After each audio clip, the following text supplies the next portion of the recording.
Peru's geography has always played a huge role in its development, from pre-Columbian days to Spanish colonization to the creation of modern Peru. It makes for one of the most diverse and beautiful places in the world, but one that also complicates state building. To see why, join me for this brief look at Peru's political geography. Peru is the third largest country in South America and the 19th in the world. It is the fifth most populated country in Latin America. Although Peruvians are both disproportionately concentrated in Lima, which is the third largest city in Latin America, and more likely to live in rural areas compared to other heavily populated Latin American countries. That's because of the top 5 countries in this category, those living in cities only reach 78% of the overall Peruvian population, while others, such as Colombia, start at 81%. This, in turn, has a lot to do with Peru's main geographical feature, the Andean mountain range, which crisscrosses the country from one end to the other, dotting the landscape with fertile valleys that have been inhabited for millennia, but often by no more than a few thousand people, or even less. The Andes also make Peru the second country in South America with the highest average elevation at 1,555 meters or 5,102 feet, just below Chile's 1,871 meters. The mountainous terrain makes for complex ecosystems across the Peruvian territory. These are generally divided into 8 natural geographical zones, which include transition zones from the moist Amazon forests to higher elevation, which the Peruvians call yungas, mountain shrublands known as puna, and dry and cold glacial valleys called suni, where cantuta, a plant considered sacred by the Incas and Peru's national flower, grows. Nonetheless, because of this complexity, Peruvians have traditionally divided their country into 3, not 8, geographical zones. These are the Costa, the Sierra, and the Jungle. The Jungle geographical zone is both the least populated and historically with the least state presence. The earliest Europeans to venture into the region were missionaries that tried to convert the natives, but the central government paid little attention to the region until the late 19th century, and especially after a rubber boom made a colonization project potentially attractive. Iquitos, the main city in the Amazon, was explicitly populated as part of that process, and Peru ended up fighting 2 wars with Colombia and Ecuador over its control in 1932 and 1941 respectively. Despite these efforts, the region as a whole remains quite isolated from the rest of the country. Pucallpa, the second largest city for instance, despite having a road connecting it to the rest of Peru since the 1940s, can still become unreachable by car during the rainy season, as floods can make roads unpassable. Iquitos, meanwhile, the most important economic and cultural hub in the region, still has no roads connecting it to the rest of Peru at all. Instead, people use rivers as a main form of transportation, taking advantage of the fact that the country's only navigable rivers are in the jungle zone.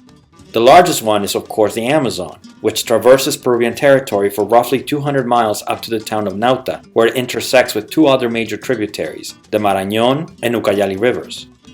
All other major Peruvian rivers are also direct tributaries of the Amazon, including the Tigre, Putumayo, Napo, and so on, or indirect ones, like the Pastaza, Guayaga, Apurimac, and Mantaro. Another use of the rivers is of course water, as the Amazon basin holds 97.7% of the country's water resources, and to a lesser extent electricity, given that 50% of electrical power in the country's grid originates in hydropower that comes from the various rivers mentioned. Peru is one of the most diverse countries in the world. It has 10% of the entire world's flora and ranks 3rd in the world in the number of mammals and amphibians in its territory. A large reason is because of the many endemic species that live in the jungle region, which to name a few include the yellow-tailed woolly monkey, the bolwakari, and the marvelous spatule tail, all of which are also in danger of becoming extinct. The Peruvian government has tried to prevent this with stepped-up efforts at conservation and the creation of national preserves, the largest of which is the Alto Purús in the southern part of the country. Created in 2004 and spanning 2.5 million hectares, it is home not just to rare animals such as the largest freshwater dolphin in the world, the Amazon River dolphin, but also to multiple indigenous groups such as the Amahuacas and Kashinawas, not to mention a few uncontacted peoples. Another important preserve is the nearby Manu National Park, which due to it being older, it was created in 1973, and being closer to heavily visited cities like Cusco, it's probably the most famous park in the country. Slightly smaller than the Alto Purús, at 1.7 million hectares, It also has a wide array of fauna and flora, including the giant otter, the black caiman, and Peru's national bird, the tunqui, a large passerine bird. Most intriguingly though, it contains an archaeological site known as the Petroglyphs of Puxaro, which some researchers think are a map for the mythical lost Inca city of Paititi, although neither the existence of the city nor that the glyphs are even Inca have been confirmed. The Sierra or mountain zone spans the length of the Andes mountain range. Prior to Spanish colonization, this was the most important populated area in what is now Peru, in large part because this is where the heart of the Inca Empire was. Its capital, which had around 40,000 inhabitants when the Spanish arrived in the 16th century, was set in Cusco, in the southern Andes, although other major Inca sites, such as Cajamarca, Huánuco Pampa, Ollantaytambo, and of course Machu Picchu, were also in the Sierra. This changed with the arrival of the Spanish, but even today the second largest city in the country is Arequipa, which is at the edge of the southern Andes. The Sierra features the highest peak in the tropics, the Huascaran, which also happens to be the fourth highest in the Western Hemisphere and South America. Located in the Yungay region in the Cordillera Blanca, it rises 6,768 meters or 22,205 feet above sea level.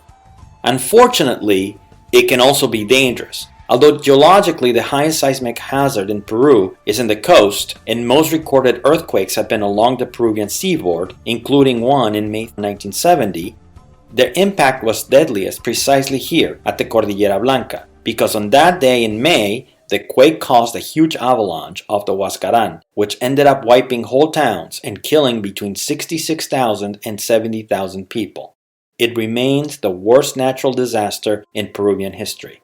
Meanwhile, one of the most impressive features of this geographical zone is Lake Titicaca, a lake shared with Bolivia, which is both the largest in South America and the highest navigable lake by commercial craft.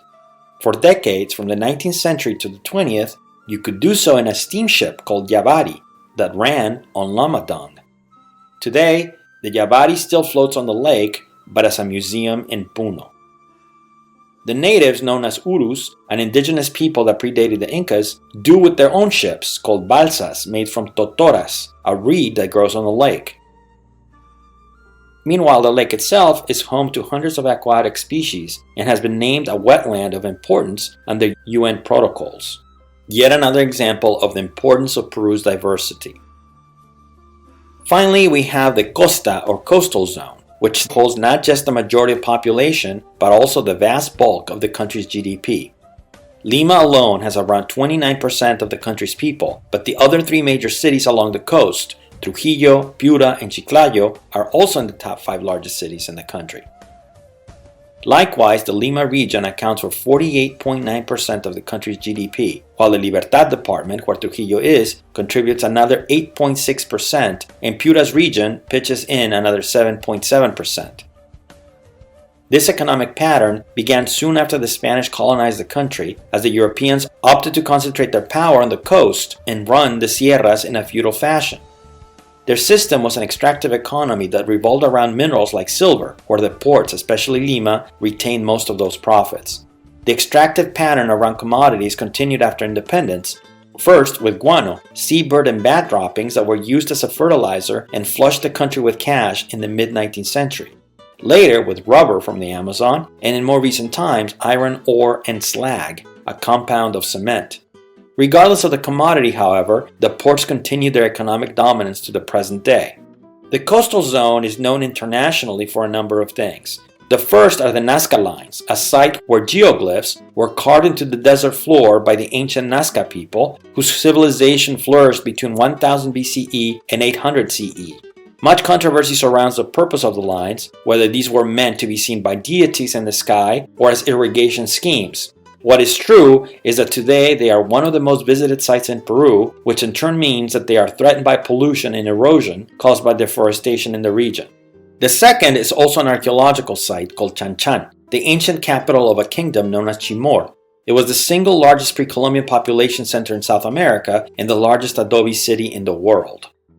Floods and heavy rainfall have taken much of its ancient glory, but today one can still see its restored Palacio Nik-An complex and the intricate designs left in their buildings. The third is one of Peru's national dishes, ceviche, a meal based around fresh raw fish cured in citrus juices. There's much controversy as to where ceviche originated. Ecuador and Peru both claim it, and recently some historians have even suggested Spain. Regardless of its true origin, today the Peruvian coast, especially Lima, is the best place to eat it.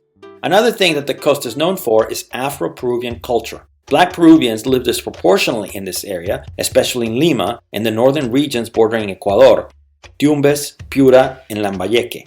Among the many manifestations of this culture, one of the most recognized around the world is its música criolla, a genre that beyond its African core also mixes European and Andean influences and which in turn has multiple subgenres, including Peruvian waltz, marinera, festejo, tondero, landó, and so on. Among the many interpreters, one of the most recognizable are Susana Vaca and Eva Ayllón, both women from Lima whose work and recording span decades. Politically speaking, Peru is divided into 25 regions in the Lima province, divisions which have varied widely over time, either because of attempts at centralization or changes in population. In turn, the regions are divided into provinces first and then districts, of which there are 196 and 1,869 respectively.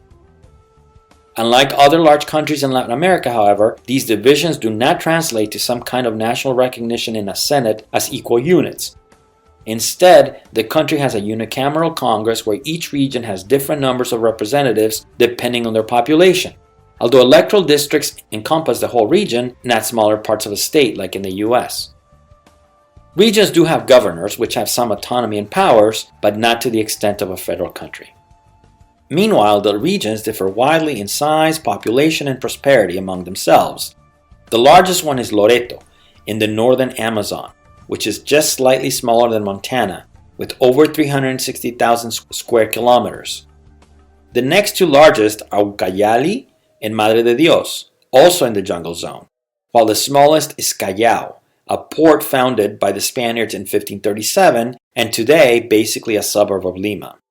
Likewise, the richest is of course Lima, with $31,181 per capita, followed by Moquegua at $19,492, mostly as a result of mining activity, and Ica at $17,329 based on agriculture and oil extraction. Politically, there has been a very clear geographical divide over the various presidential candidacies of Keiko Fujimori, a congresswoman and daughter of a former president who is also the leader of one of the main political parties in the country, Fuerza Popular.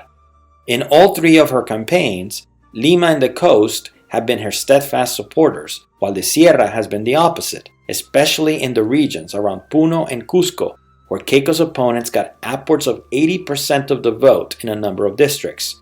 This is no doubt because of her father's legacy, but also because the poorer parts of Peru seem to find her very untrustworthy. And that concludes our trip across the Peruvian landscape. I hope one day you get to see for yourself.